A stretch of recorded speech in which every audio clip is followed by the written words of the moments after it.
One single AI chatbot response can use an entire bottle of water, or it can use less water than a single drop off the tip of your finger. Both of those numbers come from real research. Both of them are technically true. And the fact that they can't both be describing the same thing is exactly why this has turned into one of 2026's messiest tech debates. So today we're settling this the right way. Not by picking whichever number sounds scariest or most reassuring, but by actually understanding what each side is measuring and why they disagree so wildly. Let's start with where the bottle of water claim actually comes from. Researchers at UC Riverside built a widely cited model estimating that generating a single 100-word AI response consumes roughly 519 milliliters of water, essentially one standard bottle. And this isn't just about individual questions either. Researchers estimated that training a single large model like GPT-3 evaporated around 700,000 liters of clean freshwater directly inside Microsoft's US data centers. That's before a single person ever typed a question into it. So, on the surface, this looks pretty damning. A bottle per response, a swimming pool per training run, scaled across billions of daily interactions. That's the number that's been driving headlines, protests, and genuine local water concerns near data center construction sites all year. But here's where it gets genuinely confusing. OpenAI's CEO has directly pushed back on this framing, stating that an average ChatGPT query uses about 0.0000085 gallons of water. That converts to roughly one-third of a milliliter. Not a bottle, less than a single drop. That's a genuinely enormous gap between two claims about the exact same basic action. Asking an AI chatbot a question. So, which one is lying? Actually, neither. They're measuring two completely different things, and once you see the distinction, the whole debate makes a lot more sense. Quick pause before we get into the actual reconciliation, because I want to know something from you.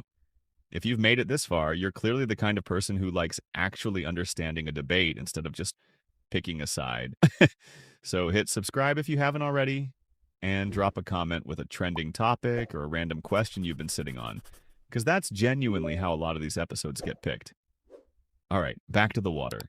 Here's the actual distinction. There are two categories of water use hiding inside any AI water claim: direct water and indirect water. Direct water is what gets used physically on site at the data center, mostly for evaporative cooling towers that release water vapor into the air to keep server racks from overheating. Indirect water is different. It's the water used far away, at the power plants generating the electricity that data center draws in the first place. Most power generation, especially from fossil fuels, requires its own enormous cooling water just to make electricity at all. One peer-reviewed estimate found that a single GPT-3 style text response used about 16.9 milliliters of water total. But only 2.2 milliliters of that was direct on-site cooling. The remaining 14.7 milliliters was indirect water tied to electricity generation. So Altman's tiny number and the UC Riverside team's much larger number likely differ for a mix of reasons. Which specific data centers and cooling methods were assumed, whether indirect electricity generation water was included at all, and how efficient the underlying model and hardware were assumed to be. Newer data centers are also increasingly moving away from water-heavy evaporative cooling entirely toward closed-loop or air-based cooling systems that use dramatically less water on site, which is part of why OpenAI's figure can be defensibly smaller for their specific infrastructure while still being real for someone else's.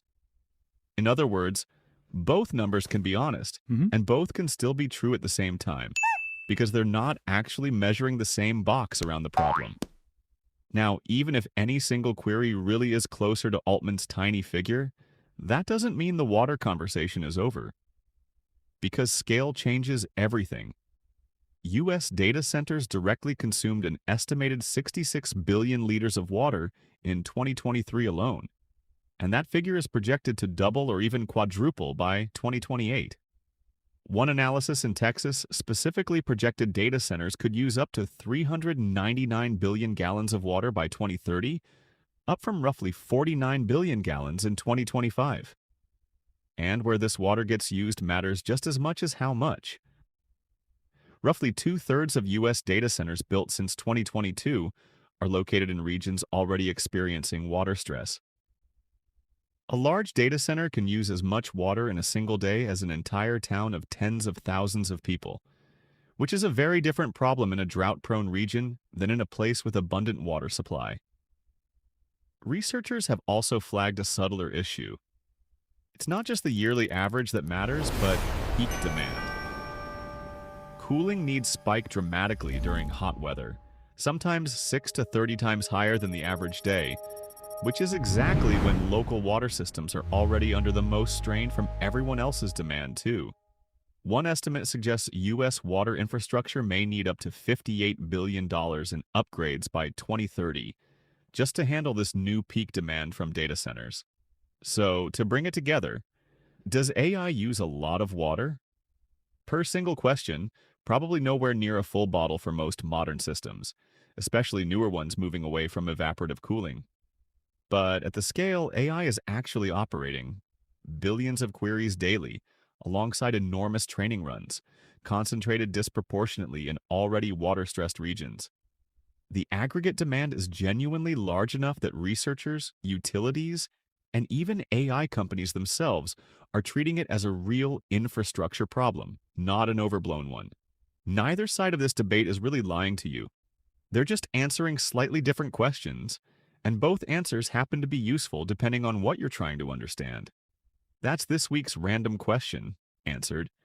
If a number in the news ever felt too big or too small to be real, that's usually a sign there's a more interesting story hiding underneath it, which is exactly what this channel's for. I'll see you in the next one.